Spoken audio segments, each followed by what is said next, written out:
Hi, Kathy with ALECC again. Today we're going to talk a little bit about how we nurses can't solve it all, even though we seem to want to be able to. Sometimes, we solve things, or we want to solve things a particular way, and that's not necessarily the way the situation goes.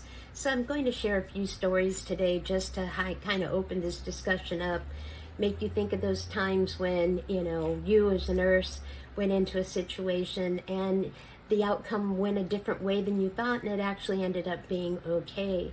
I know that early in my career as a nurse on a cancer unit, there would be times when I would walk out of a patient's room. They may have had family visiting, chemo was going, everything was going to be curative, curative, curative.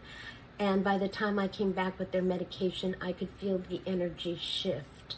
I could feel the energy shift within that room on that patient, knowing, uh-oh, I don't know how much curative we've got moving forward here. This might be more of a palliative comfort moving forward. Now, that wasn't anything I was sharing with the patient at the time.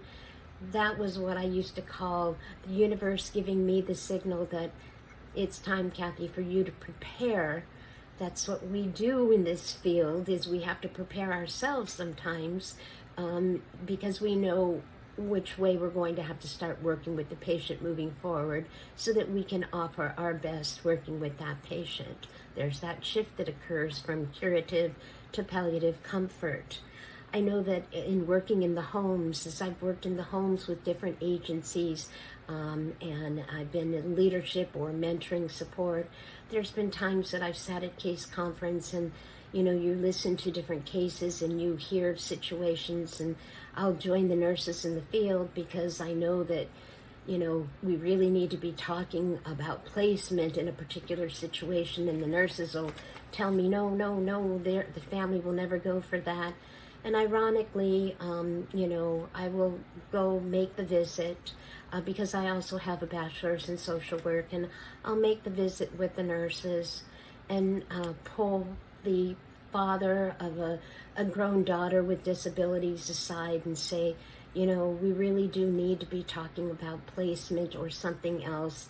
This is no longer a safe situation.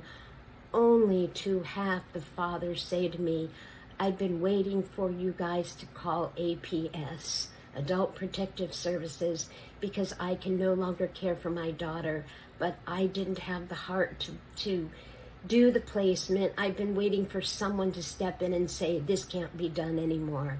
And here all along we thought that was going to be a bad thing. So in we call our social workers and we make that situation work. It ended up, we got the young gal placed in a facility that worked well for her, and we helped out the father. There have been times when I've had to work with younger cancer patients who had children, and we knew that they would probably be passing, and their children, there were no wills or anything like that, and we go out of our way looking for an attorney to do pro bono work so that, we can get some things buttoned up to help that patient. And because sometimes we want to fix to keep them here, right? A mother with 4 children, well, that may not end up being the outcome. So the next best thing is, let's prepare so that the children have a place to go after the mother is gone. I mean, I've been in that situation before too. We as nurses get put in every situation. But why I really wanted to speak to this about you is, we think we need to do everything. And as you work in hospice, and especially hospice, and I read many charts in hospice, you don't need to do it alone. You've got team members. And I know that, many times when you're dealing with death and dying, it's important to bring in your social workers, your chaplains.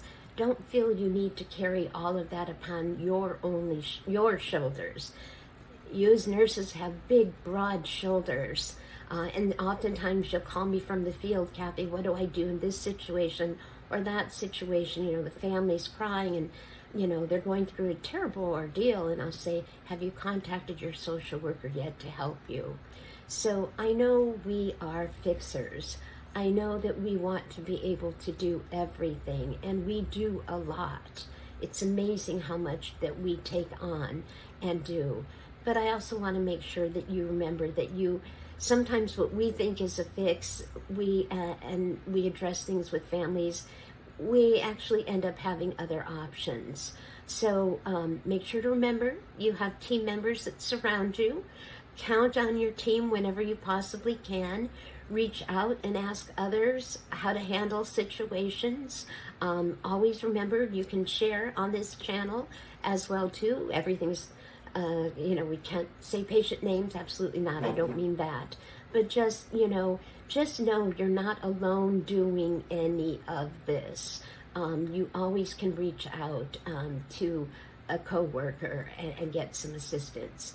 That's where the compassion lies. Compassion for yourself in getting some help.